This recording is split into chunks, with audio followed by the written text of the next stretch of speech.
Hola, bienvenidos a esta serie de videos sobre Derecho Operacional en Colombia,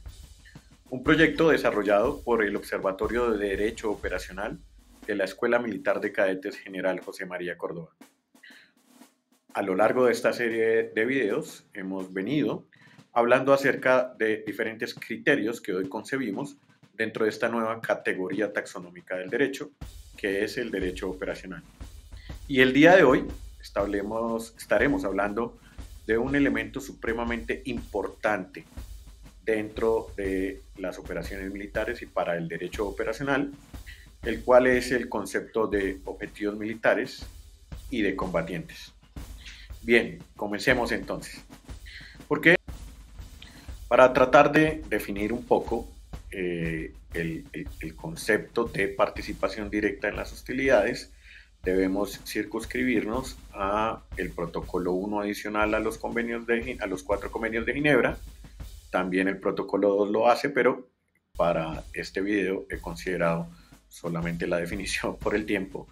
que nos trae el artículo 51 en su numeral 3, señalando que las personas civiles gozan de la protección que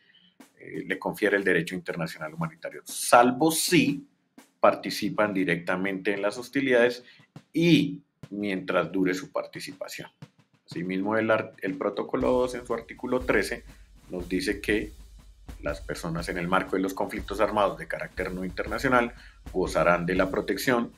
del derecho internacional humanitario, salvo si participan directamente en las hostilidades y mientras dura su participación, o mientras dure su participación. Sin embargo, las normas, a pesar de que mencionan el concepto de participación directa en las hostilidades y que desarrollan esta prevención, no nos dan una definición específica y por eso tenemos que remitirnos a la jurisprudencia de los tribunales internacionales y a la doctrina para tratar de estructurar este concepto. Quiero manifestarles que el Comité Internacional de la Cruz Roja, para efectos de este concepto específicamente, ha desarrollado un trabajo muy interesante que les invito a abordar de manera más específica, el cual es el denominado la Guía para la Interpretación de la Noción de Participación Directa en las Hostilidades. Un trabajo muy interesante que, reitero, no solamente recoge la jurisprudencia, sino también la doctrina internacional frente a este concepto. Podríamos entonces, de acuerdo a este estudio,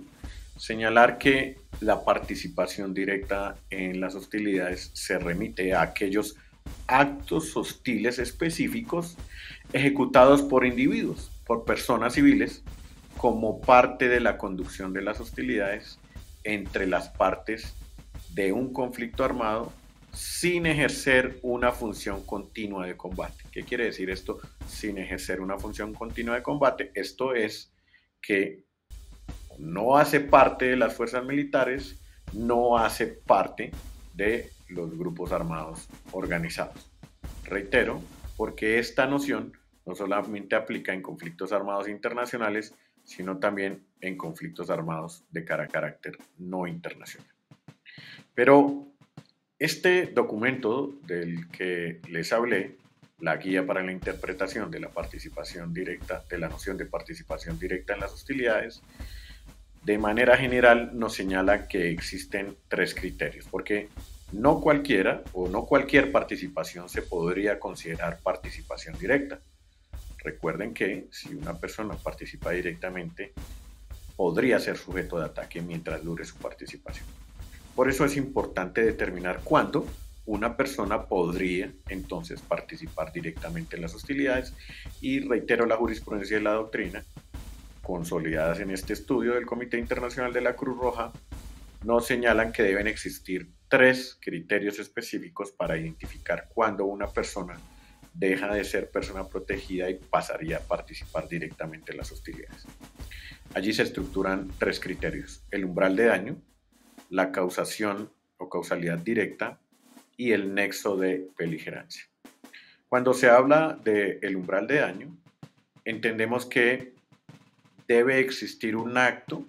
que afecte de manera adversa las operaciones o la capacidad militar de una de las partes en conflicto o que de manera alternativa se cause la muerte, lesiones o destrucción a personas u a objetos protegidos de ataques directos. Entonces,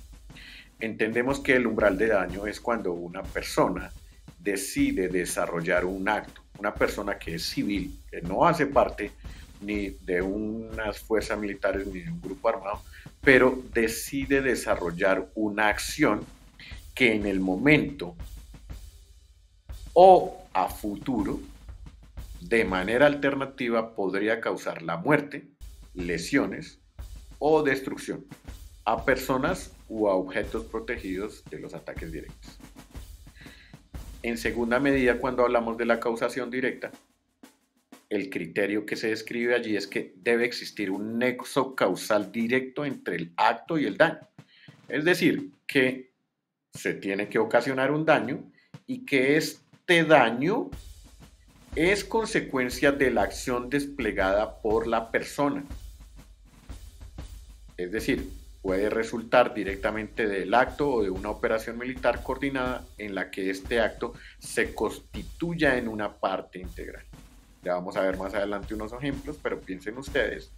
en una persona que lleva munición al lugar donde se están desarrollando las operaciones, a una persona que señala un objetivo, que da inteligencia específica para atacar un objetivo y causarle daño al adversario, de manera general. Cuando hablamos de la noción o del concepto de nexo de beligerancia, este elemento es muy importante porque el acto debe ser planeado y ejecutado para causar un umbral de daño como soporte a una de las partes en detrimento de la otra. Esto quiere decir que la acción que la persona desplegó favorece a una parte porque se causó un daño a la otra parte en el conflicto. De manera general, entonces consideraríamos que cuando concurren estos tres elementos, podríamos considerar que existe participación directa en las hostilidades. Y ojo, muy importante, deben darse de manera concurrente, es decir, se tienen que presentar los tres, no solo uno o dos, los tres de manera concurrente. Ahora bien,